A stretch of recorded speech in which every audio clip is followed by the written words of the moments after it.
सत्कार घ्यायला लागले की काय होतं, लोक कंटाळून जातात आणि तुम्ही सगळे आमचा सत्कार बघायला नाही आलेला आहात. आम्ही काय बोलणार आहोत, नवी मुंबईसाठी काय करणार आहोत, महाराष्ट्रासाठी काय करणार आहोत हे ऐकायला आलेलं आहात. तर राजकीय मंडळी म्हटली की आमचे सत्कार चालूच असतात.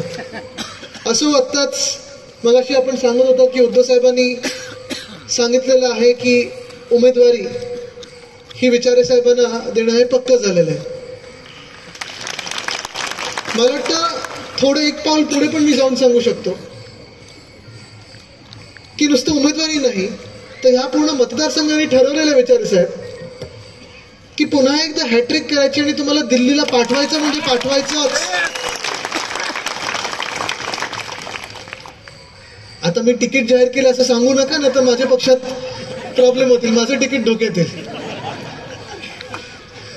पण आहे जसं विचारे साहेब लढत आहेत, पूर्ण आपली टीम त्यांच्या सोबत आहे, स्थानिक सगळे पदाधिकारी आहेत आणि मूळ म्हणजे मी पाहतो आहे ठाणे जिल्ह्यात पूर्णपणे या मतदारसंघात असेल, या जिल्ह्यात असेल, ज्या गद्दारांना जायचं होतं, जे डरपोक गद्दार होते, जे निर्लज्ज गद्दार होते, त्यांना जायचं होतं ते गेले. पण स्थानिक जनता ही पूर्णपणे उद्धव बाळासाहेब ठाकरे या व्यक्तीबरोबर आहेत. मागच्याच आठवड्यात आमचा ठाण्यातला दौरा झाला, तिथे देखील 4 चौकसभा झाल्या आणि 4ही चौकसभेच्या मधोमध काही काही ठिकाणी स्वागत होती, काही काही 1-2 ठिकाणी रोड शो झाले. आणि साधारणपणे रोड शो असला किंवा बाईक रॅली असली किंवा मोठं स्वागत असलं की माझी धाकधूक थोडी वाढायला लागते. कारण मी बोलतो, अरे गाडीत मी विचारे साहेबांना सांगत होतो, विचारे साहेब एवढी लोक जर इथे स्वागताला उभी आहेत तर मग लोक समोर किती ऐकायला असतील, कोणीच नसेल ऐकायला, हे सगळे इथे का उभे आहेत, नाही घाबरू नका, पुढे असतील लोक, बघू. मी पण विचार करायचो ठीक आहे बघू. पुढे गेल्यानंतर ही स्वागत करणारी मंडळी ही मागेच राहायची, स्टेजच्या पुढे येऊच शकायची नाही, कारण एवढी गर्दी समोर होती, तुफान गर्दी होती. हे प्रेम, हे आशीर्वाद अजूनही ठाणे शिवसेनेसोबत आहे आणि ठाकरेंसोबत आहे, उद्धव बाळासाहेब ठाकरे ह्या व्यक्तीसोबत आहे, ह्याच कळलेलं आहे.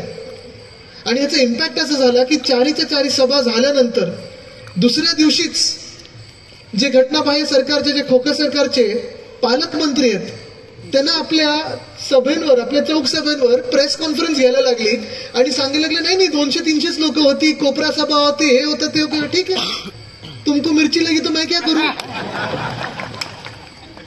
म्हणजे तुमचे बॉस मिरचीनी काय काय करतात ते जाऊ दे, वेगळं आहे त्याच्याबरोबर, त्याच्यात जायचं नाही मला.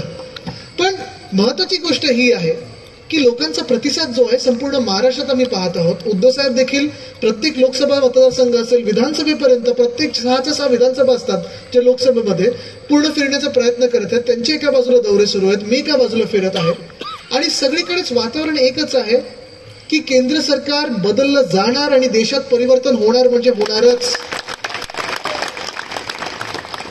देशभरात हे वातावरण आहे. माझ्याच वयाचे ते तेजस्वी यादव आहेत, त्यांचे तुम्ही सभा बघा, जनविश्वास त्यांनी एक यात्रा सुरू केलेली आहे. मोरे साहेब हजारोच्या काय लाखोच्या संख्येने तिथे बिहारमध्ये लोक येत आहेत आणि ह्या तरुणाच्या मागे उभं राहत आहेत, कारण त्याला त्याच्या काकांनी जो धोका दिला, नितीश कुमारजींनी धोका दिला, हे धोक्याचं राजकारण सगळीकडे पसरत असताना आज प्रत्येक नागरिक या भारतातला सांगत आहे की आम्हाला खोक्याचं आणि धोक्याचं राजकारण नकोय.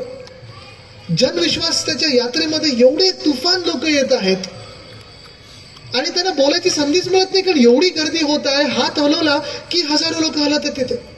आणि तेच वातावरण आपल्या महाराष्ट्रात गेले 2 ते 2.5 वर्ष आहे. आपण ह्या गद्दारांना, ह्या खोके सरकारला एकही दिवस, एकही रात्र नीट झोपू दिलं नाहीये, कारण प्रत्येक दिवशी आपण यांचा भ्रष्ट कारभार जो आहे तो लोकांसमोर आणत आहे, त्यांना एक्सपोज करत चाललेलो आहे. आणि म्हणूनच महाराष्ट्राच्या प्रत्येक जिल्ह्यामध्ये आपली ताकद ही वाढत चाललेली आहे. आपल्यावरचं प्रेम असेल, आपल्याला लोक देणारे जे आशीर्वाद आहेत हे दुप्पट काय 10 पट वाढत चाललेलं आहे.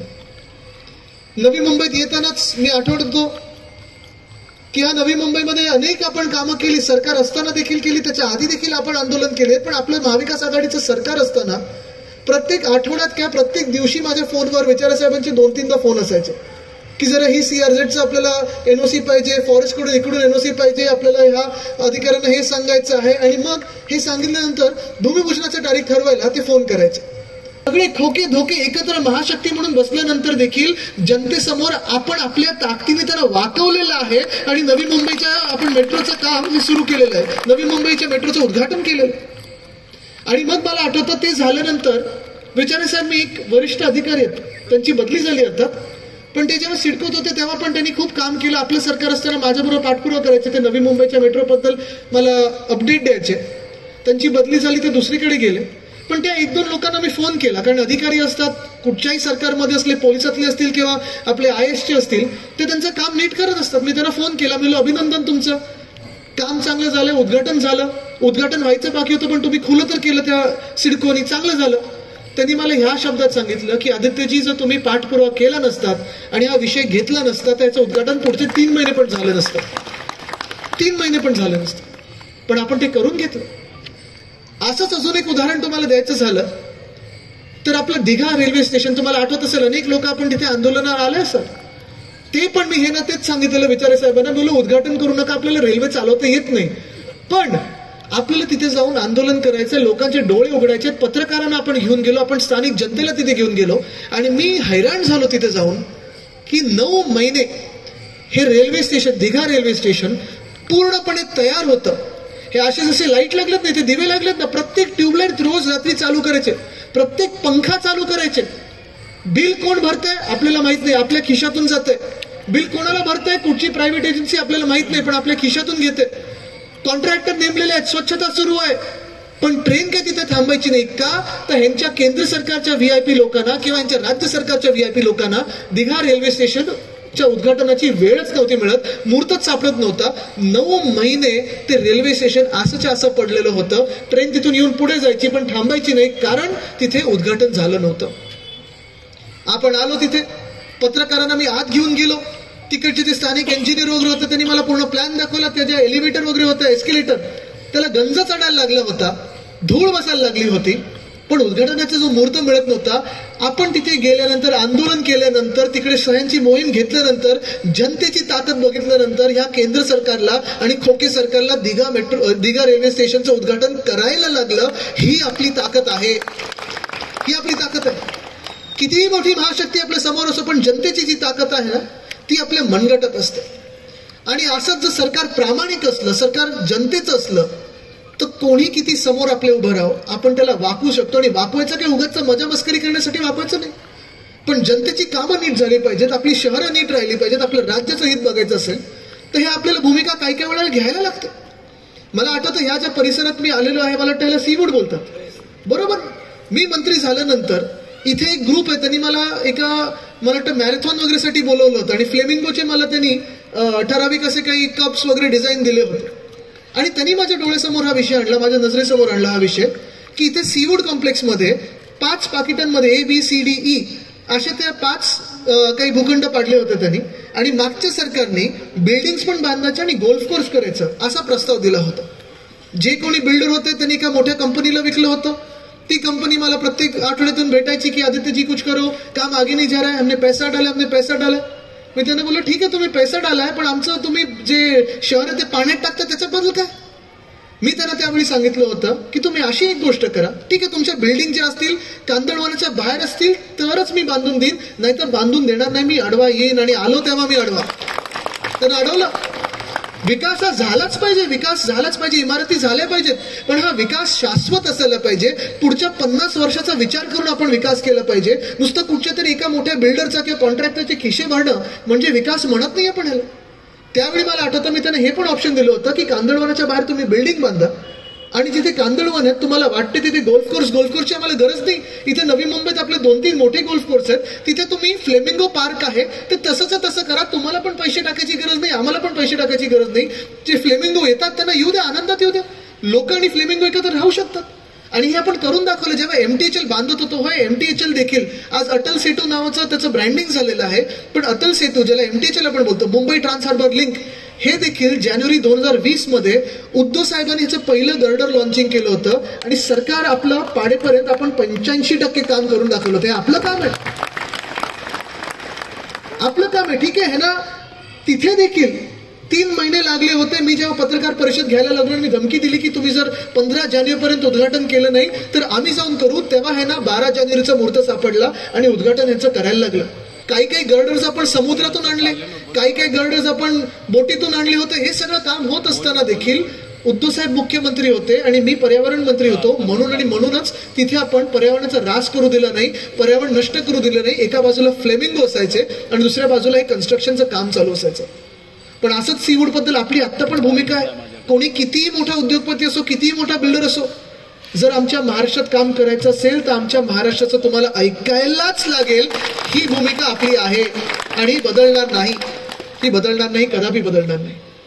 पण आज परिस्थिती अशी झालेली आहे की मुंबईत पहा आपण कोस्टल रोड काम आपलं, ब्रँडिंग त्यांना करायचं उद्घाटन, अजून मुहूर्त सापडत नाही. कधी 19 तारीख बोलतात, कधी 24 तारीख बोलतात, कधी 26 झालं. काल 3 मार्चला करणार होते उद्घाटन. अर्धवट रस्त्याचं आहे ना उद्घाटन करायचंय आणि श्रेय घ्यायचंय. पण MTHL 3 महिने पूर्ण होतं, उद्घाटन करायला ह्यांना वेळ नव्हता. दिघा रेल्वे स्टेशन असेल, उरण लाईन असेल, 9 महिने बंद होतं. पुण्यामध्ये आज रुबी हॉल ते मेट्रो, रामवाडी मेट्रो ही पूर्ण झालेली आहे. 5 महिने झाले पण उद्घाटन करायला यांची वेळ नाही, कारण निवडणुका अजून समोर येत नाहीत. आचारसंहितेला अजून 1-2 दिवस बाकी नाहीत. आचारसंहिता लागायच्या 2 दिवस आधी बघा कसे उद्घाटन करतात आणि सगळीकडे होर्डिंग बॅनर लावतात. आज राज्याचं दुर्दैव हेच झालेलं आहे की जे आपले खोके सरकारचे गँग लीडर बसलेले आहेत, मुख्यमंत्री बसलेले आहेत, हे महाराष्ट्राच्या हिताचा विचारच करत नाहीये. ती संभाजीनगरमध्ये विमानतळ आहे. तिथे उद्धव साहेबांनी घोषित केलं होतं 2021 मध्ये, मला वाटतं त्यांनी घोषित केलं होतं की त्या विमानतळाचं नाव आपण छत्रपती संभाजी महाराज विमानतळ असं देत आहोत. 4 वर्ष झाली त्याला प्रस्ताव पाठवून. 2020चं हे काम आहे आपलं. केंद्र सरकारला प्रस्ताव पाठवलेला आहे, अजूनही मान्य केलेलं नाही. हा महाराष्ट्र द्वेष आहे त्यांच्या मनामधला. हा छत्रपती संभाजी महाराजांच्या बद्दल त्यांच्या मनातला द्वेष आहे जो केंद्र सरकारचा, तो डोळ्यासमोर येत आहे. पण एका बाजूला आपल्याला जेव्हा त्यांनी सांगितलं, उत्तर काय दिलं त्यांनी, की आम्ही व्यक्तींच्या वरनं एअरपोर्टची आता नावं देणार नाही, विमानतळाचं नाव व्यक्तीवरनं ठेवणार नाही. ठीक आहे, नका ठेवू, मग ते धोरण सगळीकडे लागू करा. गोव्यामध्ये जे मोपा एअरपोर्ट आहे तिथे भाजपचे जे कार्यकर्ते होते आणि एक मुख्यमंत्री होते मनोहर पर्रिकर साहेब, त्यांचं नाव तुम्ही तिथे गोवा एअरपोर्टला दिलं, आनंदाची गोष्ट द्या. मग आमच्या छत्रपती संभाजी महाराजांचं का नाव तुम्ही छत्रपती संभाजीनगरच्या विमानतळाला का नाही दिलं? आत्ताच अयोध्येमधलं एअरपोर्ट जे आहे महर्षी वाल्मिकी एअरपोर्ट असं त्यांनी दिलेलं आहे, मागच्या महिन्यात दिलेलं नाव. मग 3 वर्षापूर्वी आपण इकडच्या नवी मुंबईचं विमानतळाचं नाव श्री दिबा पाटील एअरपोर्ट, इंटरनॅशनल एअरपोर्ट हे जे दिलेलं होतं ते अजून केंद्र सरकारने मान्य केलं नाही. म्हणजे विष बघा कसं पेरतात. त्यावेळी आंदोलन पुढे दिसत होते, नाव द्या नाव द्या, कारण का त्यांचं सरकार नव्हतं. पण आपल्या सरकारने नाव दिल्यानंतर त्यांनी सरकार आपलं पाडलं. घटनाबाह्य सरकार, अवकाळी सरकार आपल्या डोक्यावर बसवलं आणि बसवल्यानंतर विमानतळाचं नाव छत्रपती संभाजीनगर मधलं असेल किंवा आपल्या इकडे नवी मुंबईतलं असेल, नाव द्यायला तयार नाही आहेत. आपल्याला कारण देतात की आम्ही व्यक्तीवरनं नाव देत नाही, अमुख्याला नाव देत नाही. मग बरोबर तुम्हाला जिथे द्यायची आहेत नाव तिथे कशी देतात? उत्तर प्रदेशमध्ये दिलं, तुम्ही गोव्यामध्ये दिलंय. मग महाराष्ट्राने काय असा पाप केलेला आहे की आमच्या दिबा पाटलांचं नाव तुम्ही नवी मुंबईच्या विमानतळाला असून देत नाही, आमच्या छत्रपती संभाजी महाराजांचं नाव तुम्ही आमच्या संभाजीनगरच्या एअरपोर्टला देत नाही? काय असं नक्की पाप केलं या महाराष्ट्राने की कामं अशी चढून पडलेली आहेत, तयार झालेली कामं इन्फ्रास्ट्रक्चरची तशीच्या तशी बंद पडलेली आहेत, नवीन काहीतरी भूमिपूजन करतात आहेत. काल पण मी एक फोटो बघितला, ते आपले इकडचे मंत्री रवी चव्हाणजी बिचारे मागे उभे आहेत. खरं त्यांच्या हस्ते उद्घाटन व्हायला पाहिजे होतं, भूमिपूजन व्हायला पाहिजे होतं त्या लाईनचं, मेट्रो लाईनचं, पण ते पण नाही करत आहे. एका बाजूला आपण पहा महाराष्ट्राला तर मागे नेत आहेत, पण आज मूळ प्रश्न हा झालेला आहे की महाराष्ट्रात नक्की उद्योगपती येणार तरी कोण आणि कशासाठी? इथून पुढे तुर्भ्याला जायचं, तिथे एक MIDC आहे. पण आज मी तुम्हाला विचारते, तुम्ही सगळे पेपर वाचणारे लोक आहात, बातम्या बघणारे लोक आहात ना? व्हॉट्सअपवर तर बातम्या येतच असतात, फेक न्यूज तर येतच असतात ह्यांच्या व्हॉट्सअप युनिव्हर्सिटीमध्ये, पण खऱ्या बातम्या पण येतात. तुम्ही मला सांगा, गेल्या 1.5-2 वर्षामध्ये एक तरी नवा उद्योग आपल्या राज्यात आलाय का? एक तरी नवा रोजगार आपल्या राज्यात आलाय का? नाही आले. जे काही चांगले उद्योग होते त्यांनी पाठवले गुजरातला, आणि गुजरातशी आपलं भांडण नाही, वैर नाही. माझी भूमिका हीच आहे, नेहमी असते की जे काही त्यांचं आहे ते त्यांना मिळालं पाहिजे. गुजरातला मिळालं पाहिजे, आसामला मिळालं पाहिजे, UPला मिळालं पाहिजे, बिहारला मिळालं पाहिजे, केरळला मिळालं पाहिजे, तेलंगणाला मिळालं पाहिजे. पण आपल्या हक्काचं जे आहे, जेव्हा इथून पाठवलं जातं दुसऱ्या राज्यांमध्ये, तिथे मला राग येतो.